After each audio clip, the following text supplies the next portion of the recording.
Hey guys, and welcome to There's a New Tank Available Somehow, so here's a new video. Basically today I will be talking to you about the T77 and about the new rank system, because this tank has something pretty special and that deserves some talking about as well. Now the T77 is a tier 8 American heavy tank, and basically it's sort of like comparable to the O. It's got better parts, worse parts, but overall I would describe this as a tier 8 T57 heavy, because the armor profile is very similar, and overall it works the same way, and I really like it. Especially like it's sort of like what I have with the Spaghetti tier 10 and Spaghetti tier 8. It's playing that same tank but at a less die-hard level, so I really like that. It's got a 2-clip, of course, that's a big difference, and the reload is quite long, so there is that as well. But overall, this tank is really lovely, and the armor profile can be quite raw, which is exactly like the T57 Heavy in tier 10. Now, the DPN is 1973, the penetration is 221, the alpha is 380, the rate of fire is 5.19, and the reload of the clip is 20.62 seconds, with 2 shells in the tank with 2.5 seconds in between. The caliber is 120 and the shell velocity is 1100. So basically everything flies pretty quickly. You have to wait a long time to actually shoot, but when you do, you can pack a bit of a wallop. The aim time is 2.3 seconds, the dispersion is 0.364. The gun depression is 10 degrees, the gun elevation is 12 degrees, the aiming arc is 180 degrees, of course. It goes 35 kilometers per hour forwards, 18 kilometers per hour backwards, has an engine power of 860 and a power to weight ratio of 14.58. It's got camo while standing still, 8% while moving, 4%, and after shooting respectively 2 and 1%. A view range of 214, HP of 1750. It weighs 59 tons, has a turret armor of 160 all around. But like I said, like the T57 Heavy, it can be shot in the cheeks, so you have to be a little bit careful. Because it's all about the shape of the armor here that makes it work or not work, because it goes both ways, depending on what RNG, basically RNG giveth and RNG taketh away. And the hull armor is 140 in the front, 80 in the side, and 60 in the rear. So it's a bit of a hull down tank, of sorts. I say of sorts because it's not exactly like that.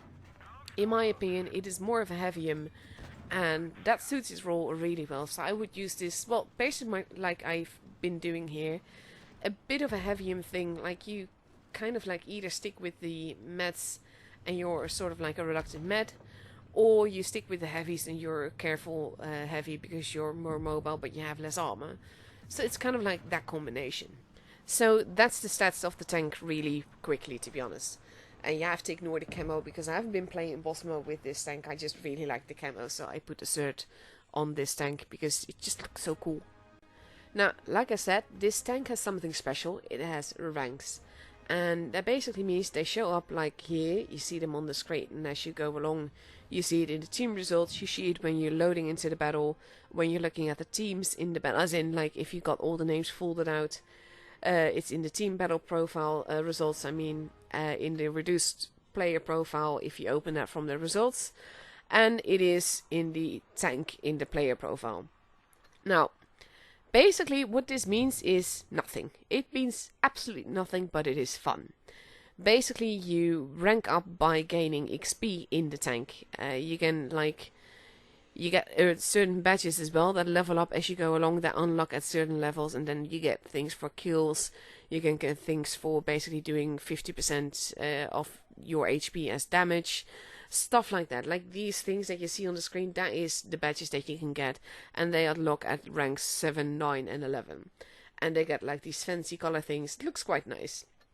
But basically what you do with this, every time you've had a battle, you come out of it, and because I aced the first battle, which is the game that you see next, you can raise your rank. You actually pay credits to raise your rank, so you need those as well. But overall, you just basically, you grind the tank, and you can play it as much as you like, and you can get a very high level. This isn't skill based, so I want to put that out there straight away. It's just grind based, basically. The more XP, the higher your level, and it does not mean that you are actually pro, it just means that you've played the tank a lot. So this isn't the mark of excellence that people were hoping for, and While I understand that people were hoping for that, I also understand why Wargaming doesn't implement those. Part of it is like pure technical. Wargaming explained at some point that in order to do Marks of Excellence, they would have to upgrade the engine.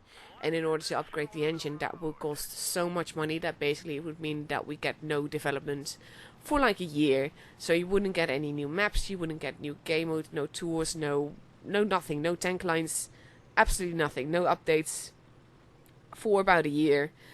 And then they could actually pay for the engine. So that's one big reason why we are not getting Marks of Excellence. Marks of Excellence, by the way, are like sort of like stripes that you would get on your barrel on PC. If you were epically good in a tank, you would basically just... it would show on your tank. And I know that a lot of people in Blitz have been hoping for that. At the same time, I say a lot, but it's actually like 5% of the player base that would be able to get Marks of Excellence. So that's something to keep in mind as well. Wargaming isn't going to cater to like 5% of the player base with something that would basically be such an investment. And that's, I think, why they went with this, because it does give people something to grind on. It does give players a new goal, even though pro players will reach that goal a lot more quickly.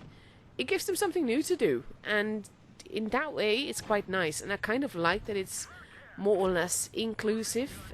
Anyone can get this as long as they put in the games, really. So for now, this will be the only tank that has that. I think that eventually it will like come in batches or all at once, I don't know. And Wargaming has already said that it will be available from tier 6 upwards. So I have a feeling that my Smasher, my Annihilator will probably get batches pretty quickly once that actually rolls out. Also no idea if previous gained XP will or will not count on this in this ranking thing. But yeah, like I said, for now it will be only on this tank. Now, Wargaming has actually said and promised on multiple different channels that this tank is not coming into the game in crates. So that's a really good thing. That means that we do not actually have to gamble for it. I will not be getting this on my 83rd crate, like the Type 57, for instance. We will be able to buy it. The question is, will we be able to buy it with money or with gold, and how much it costs and all of that. But at least we will be able to get it like for certain, rather than having to gamble for it at like 3 or 4% drop rate. So there is that as well. And I think mainly that they're doing that rather than doing it in crates, so that they can actually test how this goes and whether or not people actually want to use the ranking system. That being said, back to the tank. I really like it. Like I said, it is a heavy M. It is a tier 8 T77 heavy. And if the team is there enough for you to basically let you reload in peace, you can really dish out the damage. Like you've seen in this case, I'm now at 3.5k damage, and I've had a really nice game. It doesn't feel particularly special. I was just at the right place at the right time with the right kind of teammates next to me. So there is that, and yeah, like I said, I really like it. In the end, I end up with this amount of damage, and I'm very happy with that in a tier 8. We block each other, but neither of us gets the shot in. And there we go, basically. That's the games. That's my talking to you about the ranks. I hope you are a little bit excited about it. I know I am, actually, because when you've got all the tanks and you're not pro enough to like do the really pro things like me, this is the kind of stuff that I would be working for, especially on the tanks that I like. I would want to get them to level 50, even though it might take a while. But yeah, that's my little review of this tank and sort of like my discussion about the rank things. Let me know what you think. And that's it for now. We'll see you all later. Bye bye.